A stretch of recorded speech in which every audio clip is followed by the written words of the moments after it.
Hello दोस्तों, स्वागत है आपका हमारे YouTube चैनल कहानी आग तक में। तो आज मैं आपको प्रेम अंधा भी होता है इस पर कहानी सुनाने जा रही हूँ। एक लड़का था, उसका नाम राज था। वह काफ़ी गरीब था। उसके पास ना तो कुछ खाने को था और ना ही रहने को घर था।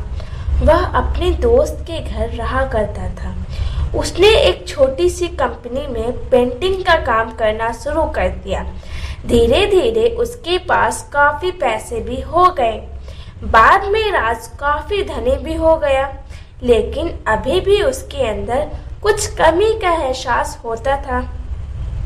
जब राज छोटा था तभी उसके माता पिता इस दुनिया से चले गए थे। उसने कभी प्रेम को नहीं जाना था। एक दिन जब वह अपने किसी काम से बाहर गया था तो उसे एक लड़की दिखी जो कि काफ़ी अच्छी और खूबसूरत थी। उस लड़की का नाम सिमरन था। उसको देखते ही राज को उससे प्रेम हो गया। राज काफ़ी देर तक सिमरन को देखता रहता है। कुछ देर बाद वह लड़की वहाँ से चली गई। कुछ दिनों तक राज उस सिमरन को खोजता रहा, लेकिन वह नहीं मिली। लेकिन नियति ने उन दोनों को मिला दिया। सिमरन राज के घर काम की तलाश में आई थी। उसने उसे तुरंत घर के काम के लिए रख लिया। जब सिमरन राज से मिलने आई थी तो उस समय राज ने कुछ शब्द भी साफ से नहीं बोल पा रहा था, जिससे उसे लगा कि यह गूंगा है। राज भी जान गया था वो उसे गूंगा समझती है। इसके साथ ही साथ सिमरन समझ गई थी कि राज इस घर का नौकर है, ना कि मालिक है। अब जब भी वह उसके पास जाता तो गूंगा बन जाता है। धीरे धीरे सिमरन राज पर काफ़ी रहम खाने लगी। अब उसे इसकी लाचारी पर प्यार होने लगा, लेकिन फिर वह एक बात से डरकर पीछे हट जाती है कि इसके भी माता पिता बचपन में ही मर चुके थे। इसे इसके चाचा ने पाला था और वह चाहते थे कि वह जब तक जिंदा रहे यह उसके खाने और पीने का पैसा दे। सिमरन का प्रेम हद से भी बाहर जाने लगा।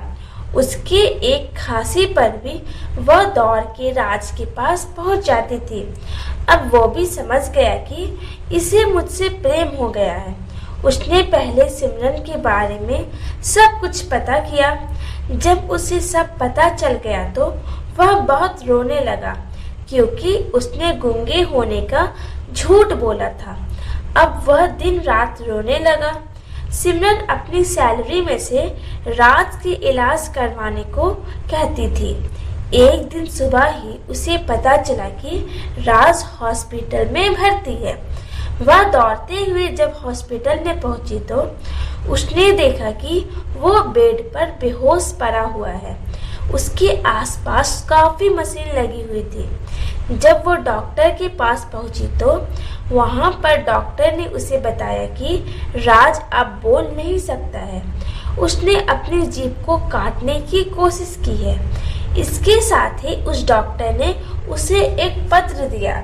उस पत्र में लिखा था, मैं एक काफ़ी धनी लड़का हूँ। जिस घर में तुम काम करती हो उस घर की मालिक मैं ही हूँ।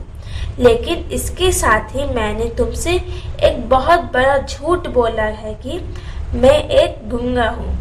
अब इस झूठ का प्रायश्चित करने के लिए मैं ऐसा काम करने जा रहा हूँ।